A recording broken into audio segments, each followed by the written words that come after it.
Welcome to the Experts Speak English podcast. Together, we'll discover how to talk yourself into an international career without the bullshit. Every business conversation that you have takes you closer to or further away from your goal. So this show is about getting both informal and formal conversations right, whether that's a confidential personal chat with a key player on your team or on the stage in front of hundreds of industry experts. What you say and how you say it counts. And if leadership is your goal, then being able to influence people will accelerate the process. At the end of each episode, I give you an opportunity to try out what you have just learned on the show. Perhaps you'll be brave enough to rise to Coco's Communication Challenge. You'll get to try out one of the tools, techniques, or tips at work because listening about leadership and leading are not the same thing, honey. I'm Corinne Wilhelm. I'm a corporate communication coach with almost 25 years of experience of helping leaders to secure the career that someone with their knowledge and experience deserves through intentional communication, intercultural awareness, and the confidence to really show up as the English-speaking expert. So let's get cracking, shall we? Hello, and a warm welcome to Experts Speak English. Today, we're talking about something that affects every single one of us. Are you a CEO that will be giving a speech at the Christmas party? Have you already started making notes about what to include? And did you leave the speech to the last minute last year and now you're dreading the Christmas party? Well, that's no good. Christmas parties should be fun, and they are a wonderful opportunity to connect with most of your amazing employees, even those remote ones who tend to feel neglected and forgotten about. So let's inspire those who are thinking of updating their CV over the Christmas break to stay for the sizzle and be a part of something amazing. Okay, great. So no doubt you will have noticed that the trees are turning golden, winter warming scarves and gloves have been found, and the Christmas goodies are luring us into temptation, even though we haven't even had Halloween yet. So that also means that someone in your office is busy planning your Christmas party. Menus, timelines, perhaps a fun game or activity. But I wonder, when the CEO is planning to write his speech, perhaps there's no plan at all and they're going to wing it. Well, today's guest, a speechwriting friend of mine, knows only too well that most CEOs leave this to the night before. Not good, right? So then it's a mad dash with a speechwriter or a word-savvy colleague to come up with something short, impactful, and hopefully with just the right amount of humour to make a good impression and get a few laughs whilst you have their attention. Because let's face it, in this format, with most of the employees in one place, you only get this opportunity once or twice a year. Hi, Matthias. Let me introduce you and then crack on. I have some juicy questions for you. Are you ready? I'm ready. Go ahead. Okay, so Matthias Müller-Krey is a lawyer by training, but a writer at heart. He's worked for 5 years as a chief editor for a specialized magazine before starting his own speechwriting business, which he's now been running for almost 15 years. So he's written and contributed to more than 1,000 speeches. His clients include C-level executives, politicians, founders, lawyers, doctors, athletes, activists, and artists. There's lots of A's in there. And he also teaches courses on the basics of speechwriting, humorous speechwriting, and offers creativity training for speechwriters. He's based in Berlin and Barcelona, so that's something we have in common. I'm based in Berlin and Cambridge. So Matthias, no doubt you get CEOs coming to you with half-finished speeches.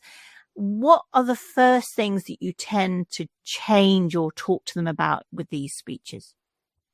I try to not work on half-finished speeches, so usually that is more work than writing the speech itself. So it's especially for an event like a Christmas party speech, there are certain requirements and certain things they can do well, and it's quite easy to write them. So I usually just take their first draft as a collection of information and then build a new speech with them. Right, so you start from scratch based on what they've given you. We start from scratch, and even though, or maybe because there's little time, so the quickest way is to build it from the ground up again. Right. Okay. And how do you start? What does the process look like? If I came to you as a CEO and I'm like, oh my God, it's tomorrow, I finally found a speechwriter. What would then happen? I think there are three things that you have to consider at the beginning. Number one is, what is your message? I think this applies to every speech, but to Christmas speech as well. And with a Christmas speech, the message is usually say thanks to your employees, give them appreciation and recognition. That's usually what you want to achieve. And also most CEOs who give a speech at such an event want to motivate them for the challenges of the next year. Okay, that's great. That's the first thing that you have to consider. And the second is what are the sections of your speech? And that's with a Christmas speech also usually super easy. It's like you want to have some funny opener that gets people in the mood of a Christmas party. Then you want to look back on last year, what happens, what went well, what maybe didn't go so well. Then third part is to say thanks. The fourth part is to look ahead. That's usually the part where you motivate people. And then, of course, you have to remind yourself and your audience that it's not the Christmas strategy meeting, it's the Christmas party. So you want to end up on a high note. You want to open the party and get people in the right frame of mind to actually celebrate. Yeah, nice. Okay, so that's a fairly simple structure. I think that's good.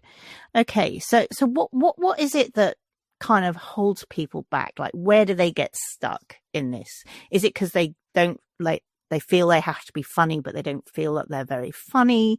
I've had that. Or people are anxious about making mistakes with, I don't know. What do people worry about most when they come to you? Because with me, females come to me and they're worried about, will they be able to project their voice, or, they want to be taken seriously. So they want to be, have some degree of humility, but, they don't want to, look like the cast clown either. I think there are general considerations that people would have with speeches for any event, which could be the voice, which could be their experience as a speaker, which could be that they're not sure about how the audience sees them. And then you have particular considerations for a Christmas party. And I think the most difficult thing for many leaders who have to give a speech at such an event, that it's a little bit of shift in their role, because usually you are the leader, you're the numbers person, you're facts driven, and all of a sudden you have this event where you have to be nice and funny.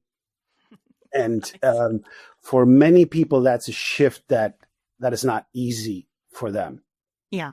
Even for those who are maybe, have really good people skills and can be funny, they often think, oh, at the Christmas party, I'm some kind of a comedian. I have to entertain my staff, my employees. And that's also really not the case. Yeah. I think humor's a fine line, isn't it? How many people think about being humorous is something you're born with, but actually as speechwriters, we know, don't we, that there are techniques and rhetorical devices that you can use to be funny. It's not rocket science. Even if not known for being particularly funny as a rule. So we want to avoid those really cringeworthy dad jokes, don't we? Especially if you've got younger people in the audience, younger members of the team. And yet, we don't want a boring speech either. So yeah, how do you find the right balance, basically? I think that's rather easy if you know what the purpose of your speech is, because a comedian goes on stage and his or her only objective is to make people laugh. And they're supposed to be laughing like most of the time, right? But that's the whole point. It's entertainment. And sometimes they have a message there, but it's not like, if a comedian wants to like bring across a message, he stops being a comedian. And it's the same with the CEO. The humor is just a rhetorical device to bring across the message, which is basically it's appreciation. And usually the CEO is like in a position high above you where he or she can give orders, where he or she can tell you what the situation of the company is, and all sorts of things. And here the CEO says, I'm going to make an effort today to entertain you guys, to be the MC, to be the entertainer. And it's a different position, but the message is still telling people, oh, you're doing a good job for this company. And that should never be forgotten in this context, that there is still a message that's coming from the CEO, from the leader, to the people who work for the company. Yeah. I was reading a book recently, actually, called How to Write a Funny Speech by Carol Burnett. And she talked about how, at a wedding, there should be a mix, for example, of, upbeat stuff and funny and stuff. But it's also good to be a little bit, to take it down a notch and say something beautiful to the bride and groom.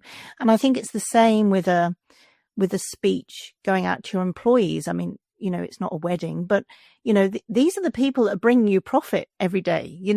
These people are important. So I think it's important to have a mix of being funny, but also, really grateful, really thankful, really kind of, I'm here for you. I think that's a difficult balance, isn't it? Yeah, you asked for the right balance. And I think with every speech, it's really important. Imagine it's a Christmas party. People are going to maybe play games. They're going to talk about a lot of things. They might have a drink or two or three or four. There might be dancing and everything. And then the speech of the CEO is just a small part of it. And so what should people remember the next day with all these impressions running through their head? What did our boss say? Or what do you remember? And they should not remember, oh, our boss is a funny guy, right? They should remember, oh, he really appreciates our work. It's particularly this or that thing. I think that's what should come across, and that the speaker or the speechwriter should always keep in mind when preparing the speech. Okay, then, Matthias. So say, for example, if there's been some bad news, right? So what kind of funny joke or remark or anecdote could you say about something like that? Like, I don't know, if the share price has plummeted and I've lost loads of money. What are you going to say then? I think this is the part, if something is actually serious and people are worried about it. So my idea about I don't remember who said it. Comedy is tragedy plus time. Mm. And this also means if there's no time, then there's no comedy. So people can't laugh about things that are tragic, that they don't have enough distance. Right. So whatever is actually not funny, especially in a speech like that, I wouldn't make jokes about it. But you could still, like we said before, like many people some people don't want to be at the Christmas party. Others don't want to be at the Christmas party, but they don't want to hear the boss's speech. And it might also be that everyone knows that the boss is not the best speaker. So these are all things. For example, I always say don't use like well-known phrases like many people start, oh, we have gathered here today to. Oh yeah, so cliche. Yeah. And I'm happy so many of you were able to join. They should just jump in, right? But if you say, oh, I'm so happy so many of you were able to join, and I appreciate especially those who came here even though they knew I was going to give a speech, then you take your audience seriously and make a joke about your abilities as a speaker. Yeah. Or it's like in Germany, we often like at a Christmas party, people often eat geese. Right. And we have our annual Christmas party. And as every year, I give a speech and we eat geese. And if you remember, they have always been really good. The geese, I mean, not my speeches. Oh, nice. Yeah. These things they can always do if you always keep in mind, this is the Christmas party. Whatever you're talking about, can you like connect these things together?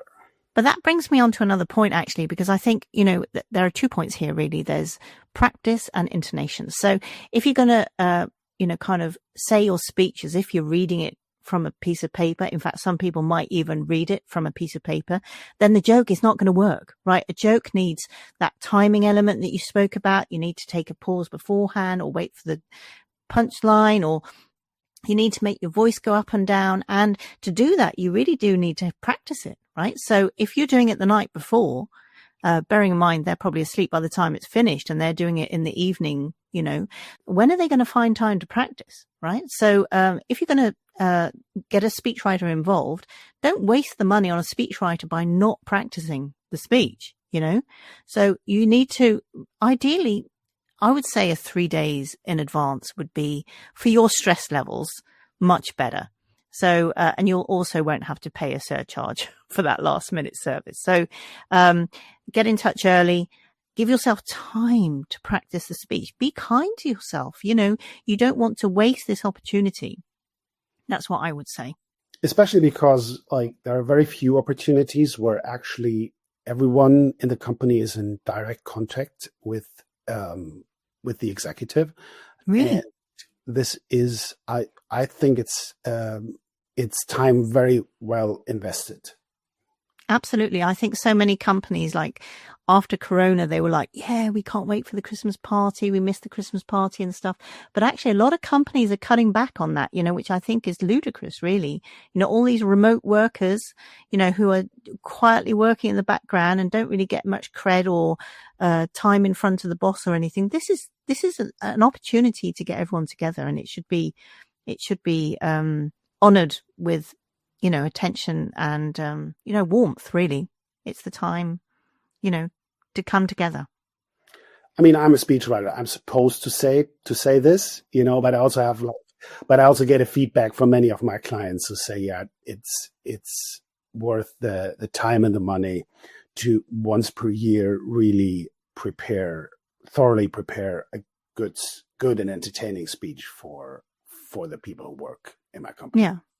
And I've spoken to CEOs that I've worked with, and they've said to me, oh my God, Corinne, I gave this speech and I wasn't really prepared and I kind of winged it. I think it was okay. I'm thinking if you think it was okay, it probably wasn't okay, So I think if you are in that position, don't, it's like once you have a TEDx talk, once it's up online, you can't take it down. And it's the same with the Christmas speech. Once you've made that speech, you can't undo, but there's no undo button with speeches, right? And I think it's hard for people in such positions because it's hard for them to get honest feedback because, I mean, who goes to their boss and says, well, that was really bad, So it's also a good idea to you said preparation. So I usually say, start preparing by reading it out loud. Then you will realize you have to maybe adjust 1 or 2 sentences. And then you record yourself with your phone, make a video. And once you feel good about that, I mean, if you have the time, you invite 1 or 2 people to listen to you. And if you don't have the time, I think it's a really good idea to take that video, send it to your best friend, send it to your spouse, whoever, and ask them for honest feedback, and it will improve the speech. Yeah, absolutely. And I think one tip that I give the people that I'm working with is to really kind of, when you've got the script, to really edit that script. So I put in big gaps where there's supposed to be a pause. Where is there a silence? When are you using your hands? When do you point to something? All of this should be involved in your speech so that you don't forget something. And I think this avoids people doing this kind of thing, this kind of takeoff and landing, action, or wringing their hands because they're so nervous or something like that, because you've intentionally thought about what you're going to do with your body. So that's all part of giving the speech. And so using the script to really think about what are you going to do when you're talking is a really good idea. And actually a friend of mine from Toastmasters told me this trick, Tino Engel, and he says to do a dry run with just walking around in your flat, just telling, just giving the speech, walking around through the rooms, just do it. And I do it outside. People think I'm very crazy, but I like to go outside because women need to project our voices more. And so being outdoors, you're forced to, project more. So yeah, that's my tuppence on scripts and learning. Yeah, what I sometimes also what I offer my clients is that I send them an audio recording where I read the speech for them with all the pauses, with the right timing for the jokes. And then because they're so busy, they can listen to that, I don't know, in the car, on the phone, and have an opportunity. They can even do that like on their way to the Christmas party venue. Yeah. And I think at least they're different. I think different types of learners, but for me, I learn from listening, and this really helps also to learn something by heart. I also do that, and the people that actually do it, they feel so much more confident when it comes to standing up. It just feels like another run through. And I think that is also like an investment well made for this particular event. And it's like you said, often companies cut back, but there's also like many companies that spend ridiculous amounts on their Christmas parties, and they have a band and a buffet and I don't know, artists and, all these different entertainment acts, and they spend a lot of money on it. And when it comes to the CEO's speech, they're considering, well, should we really pay, a couple thousand on a good speechwriter? And of course I have to say that, but I think it's really, it's a very good investment. No, it's true. It's a bit like if you go to a really fancy restaurant and then you go to the toilets and they're really shabby. It's like going to a Christmas party without a decent speech. It's a bit of an anticlimax. I mean, from my perspective, the party should be built around this speech, because that is the main event. That is the company expressing to the employees appreciation for what they did all year. And the center of this should be the speech. And from my point of view, that should be one of the most important parts of the whole event. Yeah.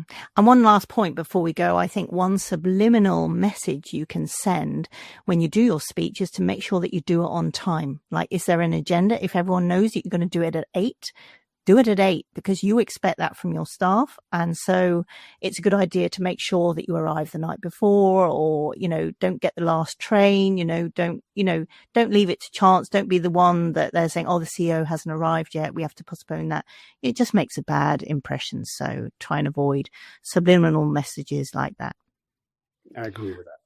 Right. So over and out. Thank you very much, Matthias.